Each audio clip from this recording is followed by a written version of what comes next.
You are listening to the Live Well with Arthritis podcast, helping you to live a healthier and happier life with your arthritis. Every episode contains science-backed support, expert advice, and a deep understanding of the reality of living with arthritis. I'm your host, Emily Johnson, also known as Arthritis Foodie. I'm a best-selling author and the founder of Live Well with Arthritis. Whether you've been living with arthritis for years, or you're navigating a new diagnosis, or perhaps you have symptoms and are looking for answers, this podcast is for you. For more support, you can join the waitlist for my course, Live Well with Arthritis, on www.livewellwitharthritis.com/waitlist. That's www.livewellwitharthritis.com/waitlist. Places are limited, so the earlier you sign up, the better. Now, let's get into the episode. Welcome. Our guest today is Tim van der Vliet, a leading expert in breathwork, cold exposure and movement, and the founder of Tim's Techniques, TT. In his former life, he spent years in the high adrenaline environment of the Amsterdam trading floor, where he first discovered the power of the breath to master the body's stress response. After 15 years of dedicated practice and study, he developed the TT method, a no BS system that blends ancient wisdom with modern science. His framework is specifically designed to impact the immune system, reduce inflammation, and promote a healthy lymphatic system, making it a powerful tool for those managing chronic pain and conditions like arthritis. Tim works with world-class leaders and organisations all around the world. Whether he is coaching C-level executives or guiding his global community, Tim's mission is simple: to help people move out of their heads and back into a strong, resilient and empowered body. Tim, welcome to the show. I'm really looking forward to exploring how breath and movement and nervous system regulation can support people living with chronic pain and arthritis. Thank you so much for having me on the show, and very well said, I want to say. It was really beautiful intro. Oh, thank you very much, Tim. Well, you do some wonderful work. So I would love to start with your journey. I mean, you spent all these years in the high adrenaline world of the trading floor, which, I mean, people wouldn't really necessarily associate with well-being. So can you take us back to that time and how your own experience with stress led you to breathwork? Yeah, so I had two jobs when it comes to trading. I was one of the biggest market makers, so trading options in the trading pit. Now, some of the listeners, they will not know this, but you know, it used to be an open outcry system with guys in colored jackets screaming, "Buy 'em, sold, 30-80, 30-80, 40-bit, 40-bit at 60. Buy 'em," you know, like that, like truly. And I have to admit that I'm born as call it an adrenaline junkie, but this is really like chronic high adrenaline. You know, a lot of alcohol, smoking, you know, I was never on drugs, but a lot of my colleagues were, but it's really the high adrenaline world. So that was my first job. And then I lost all my money towards the end in 6 months' time, which kind of was the start for my personal growth. You know how this goes, but it's really true. And then I worked for another 7 or 8 years for a Swiss algo trading company. So from this, it was still high adrenaline, but now I work together with coders, doctors or PhDs in AI already back then. This is 25 years ago. One worked at the Collider at CERN, you know, like all these really clever minds where we were making models that were trading automatically. And then after that, I did this in total of about 15 years. And after that, I found breathwork. During actually when I was working there already, like the last 2 years, I found breathwork and I started to burn out. And before I was completely burned out, I quit my job and I became a teacher.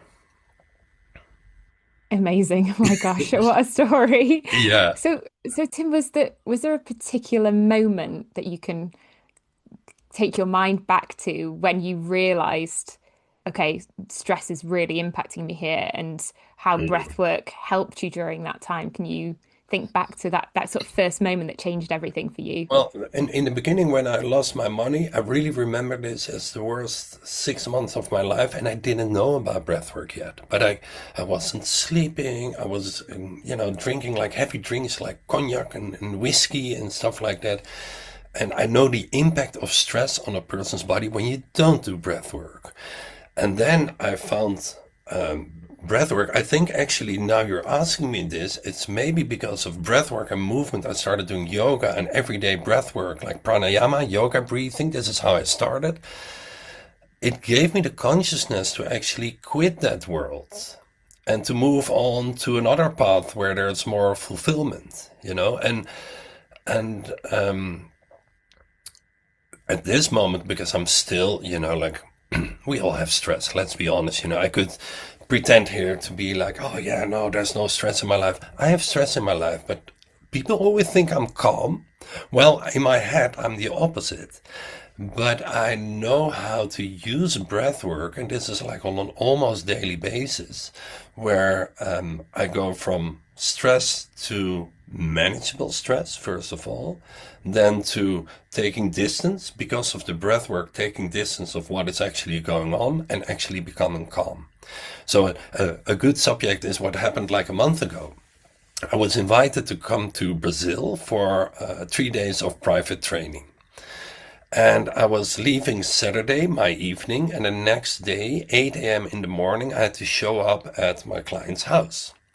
And at the airport, I got heard like, sorry, we don't have a ticket because we overbooked the flight. And I was like, well, you understand that immediately go, but wait a minute. And I said like, listen, I'm not going to go on a holiday in Brazil. I have to, I'm helping people, I'm teaching.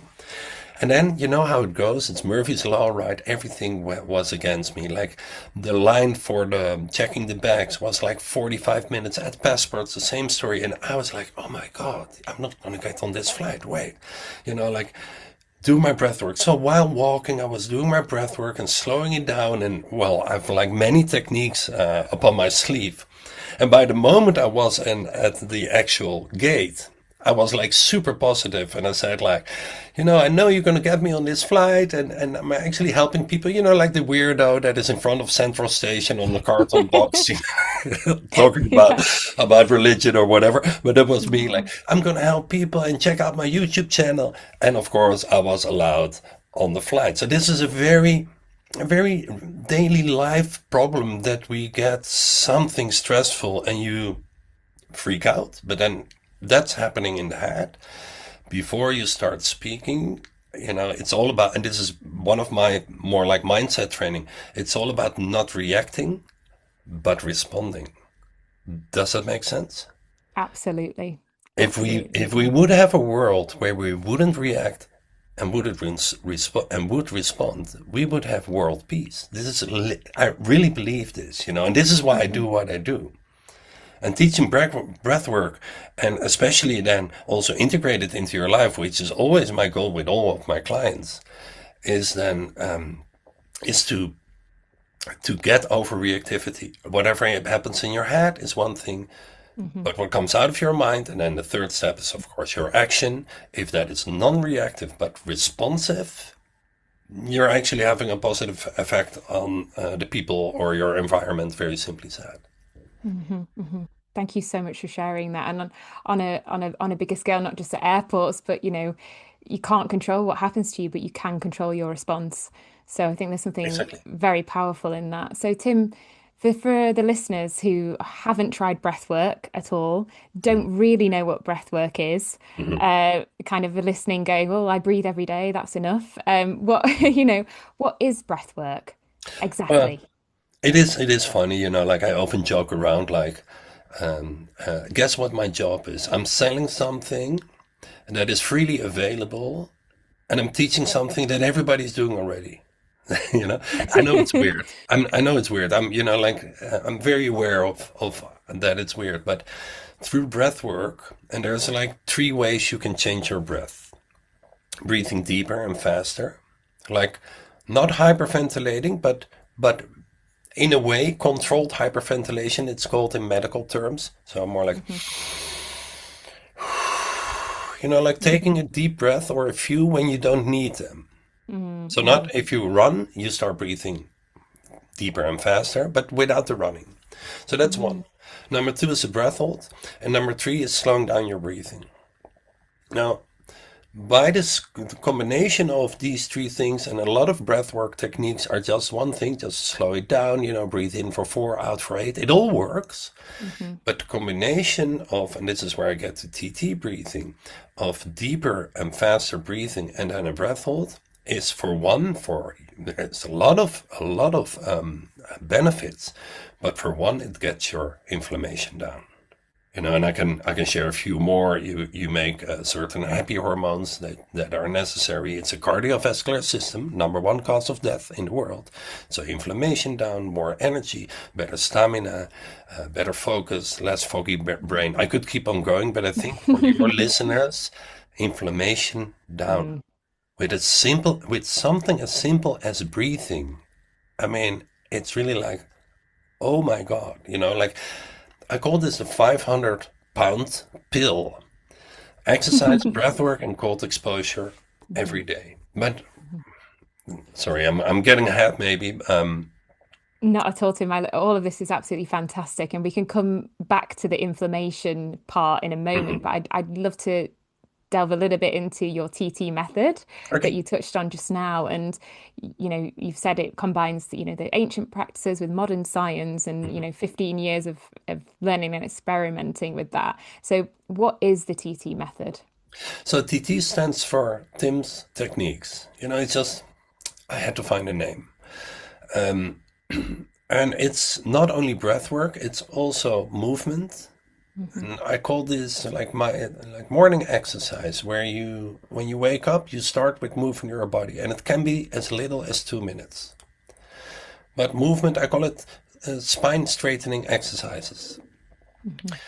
Breath work and cold exposure. In breath work, the minimum would be 5 rounds of TT5, which is 5 minutes. And cold exposure would be at the end of your shower. So please listen carefully. Not only cold, but at the end of your shower, you turn it to cold, you slow down your breathing, and you take a 30-second cold shower or ending of your shower. And a very simple practice of these three things that like are intertwined with each other, because for example the exercise is opening up the respiratory system. Your breath work makes you being able to take a cold shower if you want, like a full cold shower, so it all works together. But it's like a 500-pound pill where there's so many benefits that this is why I am, in a way, like that guy in front of Central Station. Like, listen, people, we all got to do this. I'm a complete breathwork nerd. I love what I do. But TT stands for Tim's Techniques, 3 pillars: exercise, breathwork, cold exposure. This is in the front. More in the back is mindset, meditation, and of course, nutrition. Hmm. Hmm. Fantastic. All the things that I love.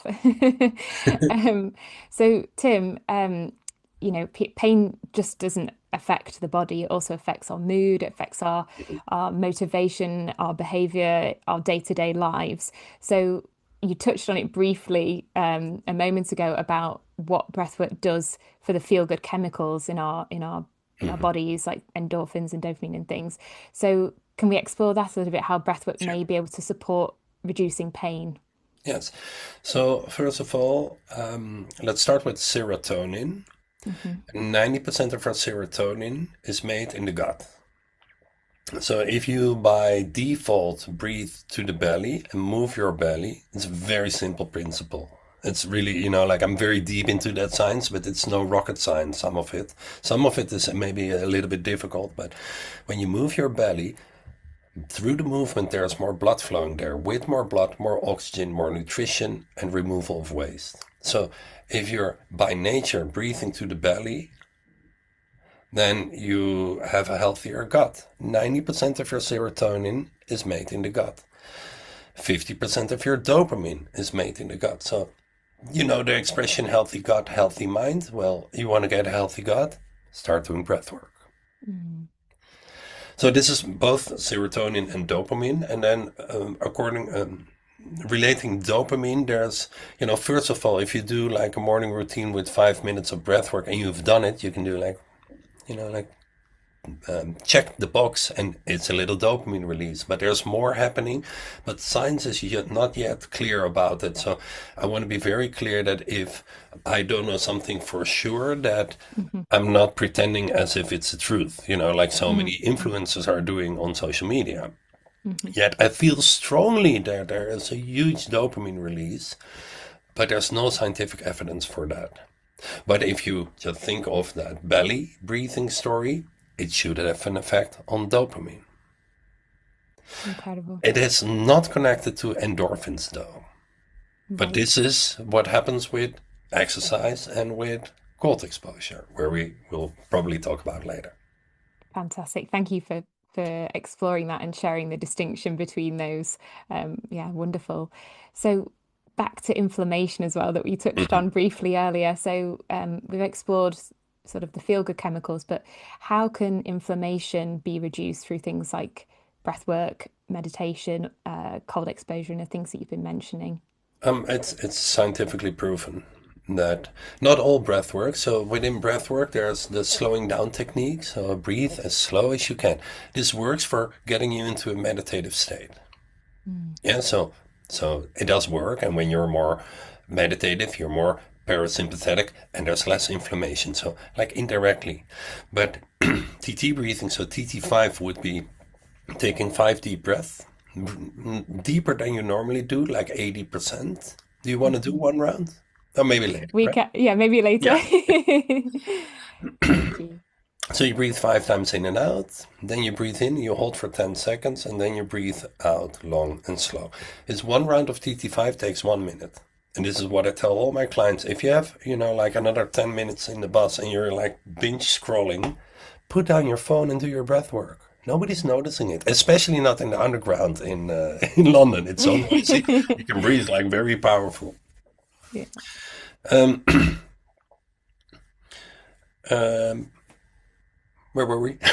Inflammation, Inflammation, inflammation. yeah. So Yeah. it's proven with the Wim Hof method, which is also a technique with deeper breathing and breath hold. So it's like that should be the same with TT breathing.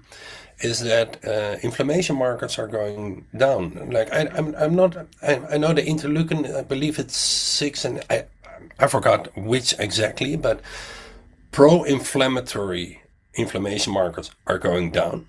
It so means less inflammation, and anti-inflammatory markers are going up. So, and this is basically because you change the pH level of your blood. When we breathe deeper and faster than we need to, we reduce CO2 levels. With that, the pH level goes up, and that has an effect on the inflammation levels.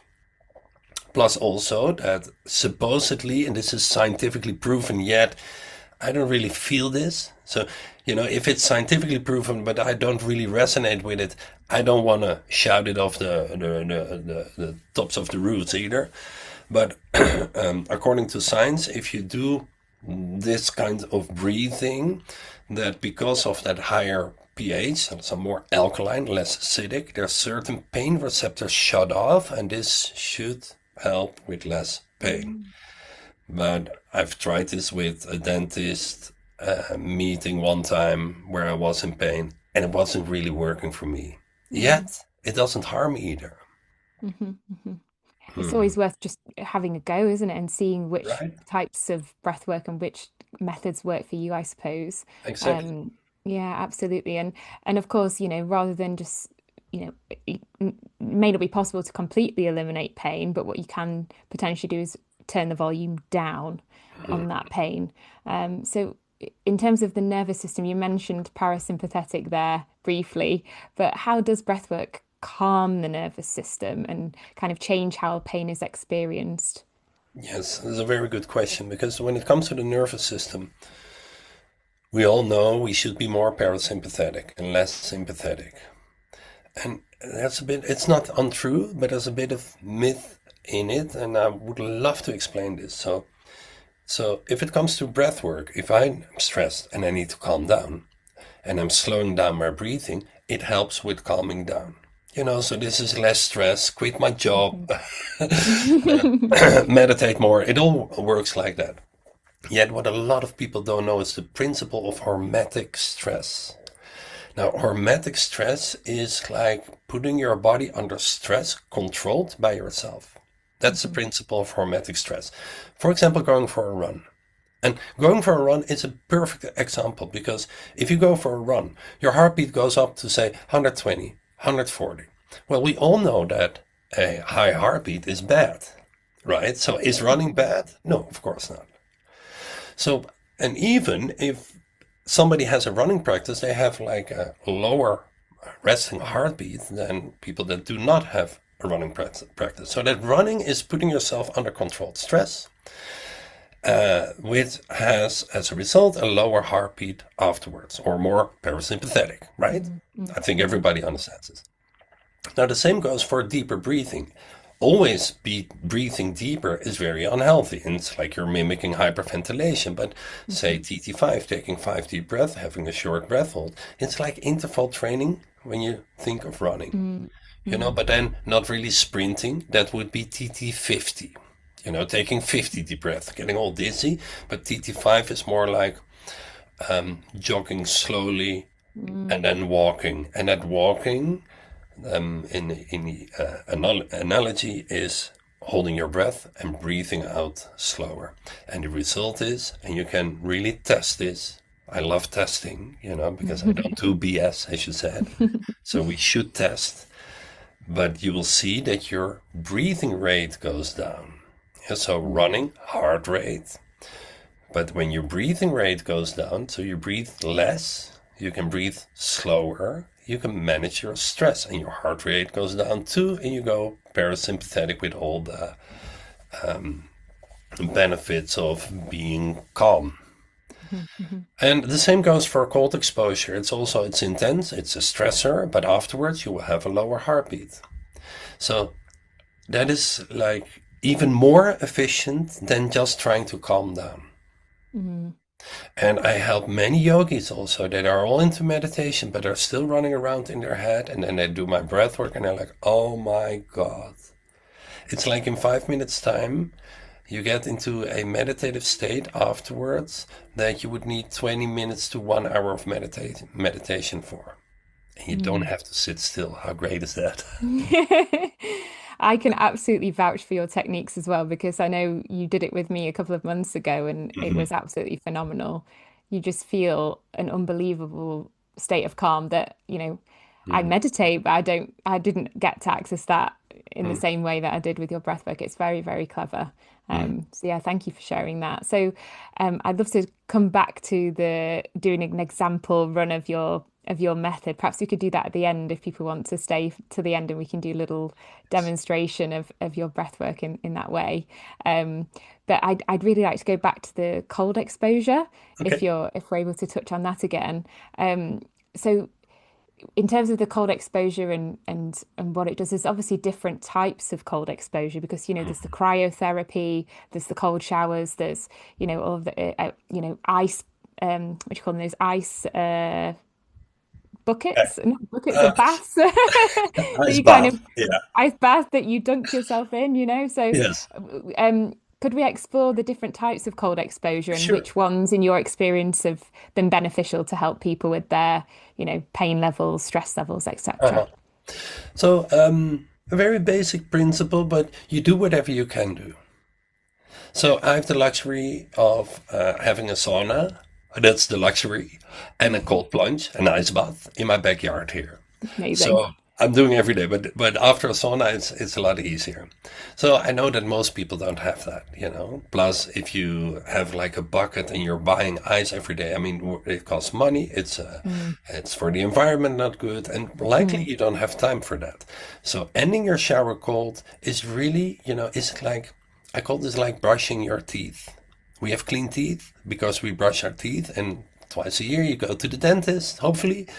This is where you fix things, but we really have clean teeth because of brushing your teeth. So the 30-second cold shower, and maybe you want to make it longer, 1 minute, 2 minutes, no stress, no hurry. You're doing this the rest of your life kind of thing, so there's nothing to to gain, or there's a lot to gain. There's nothing to prove, I want to say. Mm. Mm. So that's just absolutely amazing if you do that every day, just 30 seconds. You will automatically go. Some days you don't feel like it, you do 30 seconds. Some days you want to do 1 minute, 2 minutes, and then you find your cryo around the corner. Cryo and ice bathing are very similar as in the results, and it's more intense cold exposure. Where cryo is more like creeping on upon you. It's like in the beginning, you're like, oh, I'm okay. And then after 2.5 minutes, you're like, oh my God, now it's getting really cold. Well, if you go into an ice bath, it's like an immediate shock. And that adrenaline release is a temporary adrenaline release because afterwards it will be gone.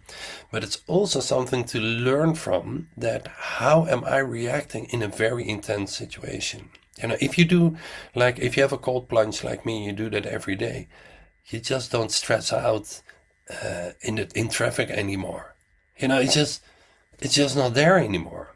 And since I'm naturally a very stressed and very much overthinking person, it helps me very much, you know. And I know this is, maybe it's not for everybody, but it is for most people, especially. But you want to start very light and then build it up. And then the fourth way to do cold exposure is talking about being a weirdo, and I do that sometimes. You know, it's snowing outside now. To go outside in your swimming suit on your bare feet and just walk. You know, I have this little square here in front of my house. My neighbors know, you know, like they actually come and sit in my ice bath and in my sauna. But like, you're doing it again? Like, yeah, are you joining? No way. So that's something you can do too, you know, just wear less clothes, baby. If you're going out for shopping, forget wearing your jacket, even if it's -5 degrees Celsius. You know, you will survive, right? So either way, they all do the same. Another way, sorry, the last one to do cold exposures, put the heating lower, like 18 degrees, maybe 16 or even colder. I don't like that. I'd rather have that shock. But whatever you can do when it comes to cold exposure, I would say when you want to start out, keep it simple. Do something, do it regularly, like brushing your teeth. And then if it works for you, and I have 3 cases of people with arthritis that were very much helped that I would love to tell you later. If it works for you, maybe you want to go more intense. And with an illness as arthritis, you want to work, you know, for normal people, like I don't want to be normal, but you know what I mean. For normal people, 30 seconds ending your shower cold. If you have arthritis, I would say build it up. That's what I've seen. Case studies is no double clinical trial, but there's enough science now that it helps with inflammation down and even with the specific case of arthritis. You touched on case studies there. Could we, obviously, understanding the confidentiality around it, but would you be able to share Sure. what's happened with one of your case studies there with someone with arthritis? No, it's 3 people that I know, and 1 person that I trained myself, and 2 people that I know through the community of cold exposure. So one guy I met at cryo, he was going 5 times a day, you know, 3 minutes cryo. He was living around the corner, working at home. It was just his, you know, go for a walk with your dog. I'm going to take cryo. You're in and out in 10 minutes time. And he said the same as another guy that I know that does 5 minutes of ice bathing in the morning, extreme cold exposure. Yeah, so you want to work towards that slowly. But they both said the same. Their fingers were like, they couldn't like pick up things. They had like 10 kinds of medicine, and they were both off the medicine. They were doing their job again. They could work with their hands. But they were very clear. Both of them said exactly the same. They were not healed from arthritis. And then the person that I trained myself, that went into also like swimming in the canals here in Amsterdam, very much meditation, food, like us together basically, cold exposure, breathwork, and he was arthritis free. And when he talked to his doctor, and I don't want to badmouth in any way, but it is a bit typical that it was like, it's my lifestyle that has healed me. His doctor said like, no, that's just ridiculous. but there are signs, doctor. No, I don't want to see that. It's a spontaneous remission, I think you call it. The doctor didn't want to acknowledge that any form of cold exposure had anything to do with his healing, but he's completely arthritis free as of today. Or as of today. Sorry, English is not my natural language. You know what I mean, It's right? okay. Like up, Absolutely, up to now, up to now. up Yeah, to now. absolutely. Thank you. Yeah, yeah. And this is the thing that you know, there's so much around medications being the only option.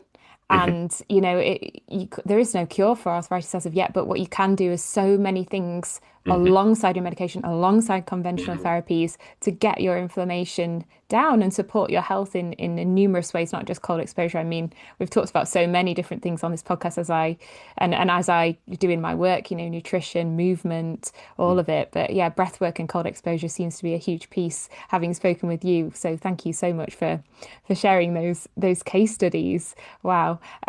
You also, of course, do movement as part of your work. So you do Hmm. the breath work, you do the cold exposure, and you also do movement. So how does that fit into the piece of the work that you do? Well, through movement or exercise, my morning routine is very simple. It's 2 to 5 minutes of yoga style exercises. And then I do 5 minutes of breath work, and then I'm done. I have five Mhm. kids, I have a business, I'm traveling a lot, so I have a lot on my list, simply said. Mhm. Um, but then, and that's what I would like to tell people: do something. Mhm. Your body remembers that it's made to move. And you don't really burn calories in those 2 to 5 minutes, but it changes your energy level, and this is why you change through the day.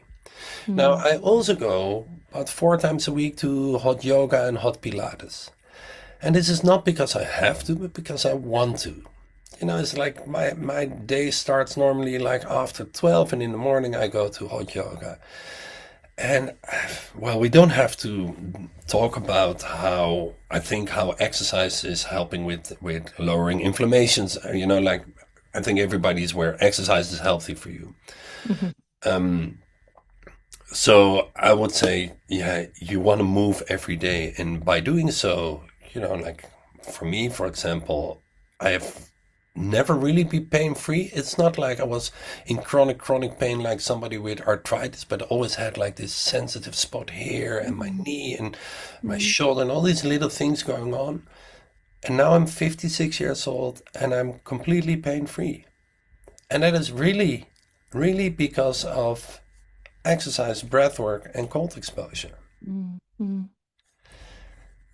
So it Magic. works for me. And well, as you said something really important. I will never tell somebody stop your medicine, just do my Mm. techniques.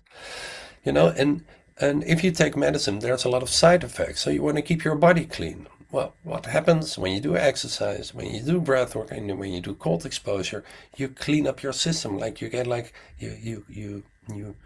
you flush the lymphatic system, so to say. So even if it's only for the side effects of your medicine, start this and then see, what happens. And especially the cold exposure. I mean, breath work and exercise, both of them, but especially the cold exposure, you want to go like more extreme, but without pushing yourself. But if you push yourself, you go too far. I mean, it's very hard with cold exposure and a cold shower. You cannot Mhm. like die of hypothermia taking a cold shower, but if you push it too much, you may just want to give it up. So this is why I say train light and then build it out. But it Mhm. should be on your list if you have arthritis to build up your cold exposure. Mm. Mm. So Definitely. when you say build up your cold exposure, would you say, you'd start doing 5 seconds at the end of the shower, then 10 seconds, then I mean, what does that look like, Tim? Yeah, I would say everybody can do 30 seconds. And I have beautiful breathing tricks to make you cope with that. And then from 30 seconds, you go to 1 minute, maybe after 3 weeks, to 2 minutes. And then one time a week, 5 minutes or longer. And if that feels right, because you feel amazing, because cold exposure is releasing dopamine and endorphins in a very, like, it's like when you go for a full hour of hot yoga and you feel amazing afterwards, that's 2 minutes of, or let's say, 2 minutes of ice bath or 5 minutes of ending your shower cold, which is about the same. You just feel so amazing that maybe next week you can do 3 minutes, and once a week, 8 minutes. So build it up, but from a not that stock market high adrenaline guy that I used to be, but let's say from a more like feminine perspective, not pushing it, but like taking steps. Yeah, I want to go further, but I'm listening to my body. Mm-hmm. And then whenever you feel like you don't want to do it, you just stick to 30 seconds because that is enough. Yeah, yeah, absolutely. Tim, you mentioned earlier about sort of when you do this breath work and well, all of the work that you do, getting people out of their heads and into their bodies. And I know people living with arthritis can often feel very disconnected from their own body. So why is rebuilding that trust and awareness with our own body so important? I believe that our mind is very important too. This is just, I like to simplify things, so Okay. I love the rational mind. Going to woo and everything is like energy, like, oh, please, like, use your brain, please. But, and this is the paradox, Yeah. if, for example, if you know that through breath work, and this is happening with oxygen and CO2, you start feeling more. So by understanding it, by using your rational brain, you start to feel more. And feeling is not thinking, so it's an automatic meditative process. But if you are feeling your body, it's how I translate it. It's like you train your gut feeling or your Mm, intuition. mm, And if your rational mind and your intuition are going hand in hand and you use them both, not only intuitive, because you will just be floating around and not getting anything done. Not only rational, because, life without it's just too boring. You got to dream, you got to imagine, you got to use your gut feeling. But to use both. And if you do something like a practice, because meditation is great, but a lot of people don't fit that because they cannot sit still. And if you tell them like, just do my breath work, like I have an app, as I probably shared with you, that just mhm. put on like 5 or 6 minutes of breath work, and that physical practice is doing exactly the same. It gets you into the meditative state, but without the hard work, kind of, you Mm, know. mm, mm. Um, yeah. Yeah, fantastic. So Tim, before we get to the end of the episode where I ask for the one thing, the kind of the takeaway for our listeners, shall we do an example Yes. breathwork technique that people can, Yes. if you're listening, maybe go and find somewhere to sit down for this, and we can do the breathwork together. How about that? That's great. And it's good you say this because, like a podcast, people are listening in the car. And if you're in the car, you cannot join. No, Please, definitely I'm not. very serious because Yeah. if you get like lightheaded and you like lose it for a split second, you may, like make a crash. Do not join in the car. Also, not when you're lying in the bathtub. Although I'm not sure. Well, maybe people are listening to your podcast in their bathtub. It is possible. So be safe. Mhm, And I mhm. want to ask you, how many minutes you want me to guide?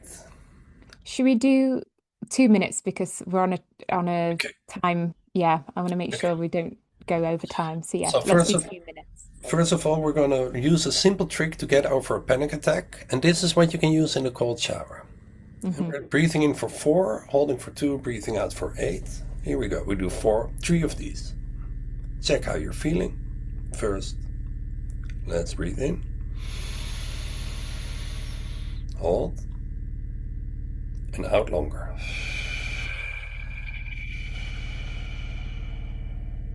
Breathe in. Hold. Out longer.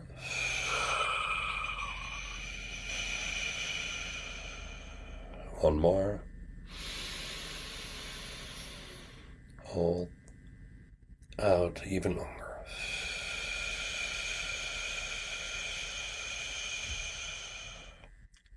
Now, quick check in with yourself. Your heartbeat is lower now, for sure.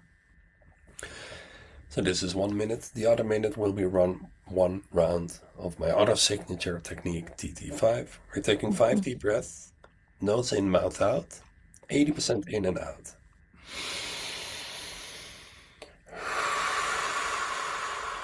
Just deeper, like that.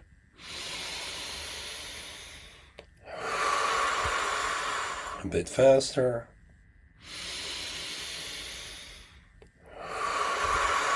Feeling your skin is normal.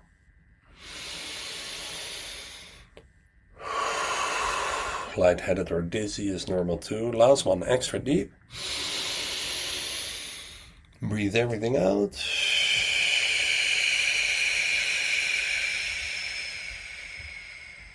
And breathe in and hold. Just 10 seconds.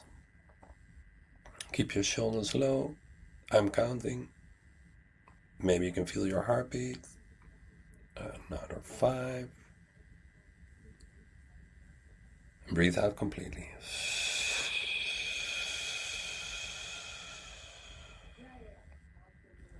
And now keep your eyes closed for one breath.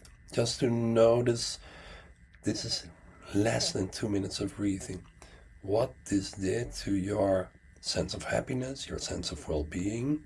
And trust me for now that it had an effect on your body as well.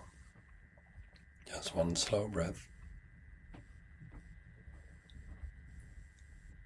And then you can open your eyes. That felt lovely. Simple.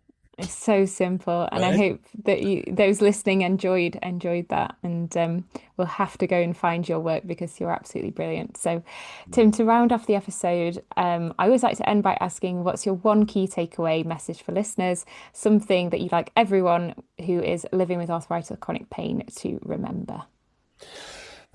Control your breath. So start practicing breath work and of course cold exposure. And by doing breath work, you will see that your whole life will change for the better. Thank you, Tim. And finally, where can people find you? You can go to my website, which is timvandervliet.com. I'm on Instagram, I'm on YouTube. I have a lot of videos on YouTube, so you want to check me out. And maybe a good way to also start your breathwork journey is to check my app, which is called the Breathing Room app. And you can find it on Google and on Apple. And it's really like very simple, like breathwork is really, really, and it's looking around the corner and waiting for you to pick it up. Absolutely wonderful. Thank you so much, Tim, for coming on the Live Well with Arthritis podcast, and we'll have to have you back on. I would love to. Wonderful. Thanks ever so much. Okay, bye-bye.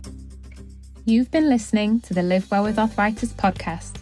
If you're enjoying it, please follow and leave a review. I'd really love to hear from you.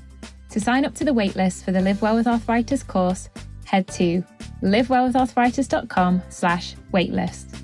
For any questions or to suggest topics, email us over on hello@livewellwitharthritis.com. You can follow me over on @arthritisfoodie, that's ARTHRITISFOODIE.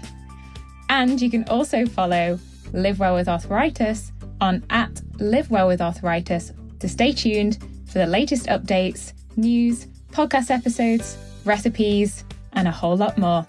I'll see you there. Until next time, live well and lots of love from me to you. P.S. Before you go, I have to let you know that this podcast is presented solely for educational and entertainment purposes only. It is not intended as a substitute for the advice of your medical professional, whether that be your rheumatologist, GP, specialist, or other qualified professional. Thanks for listening, and I'll see you in the next episode.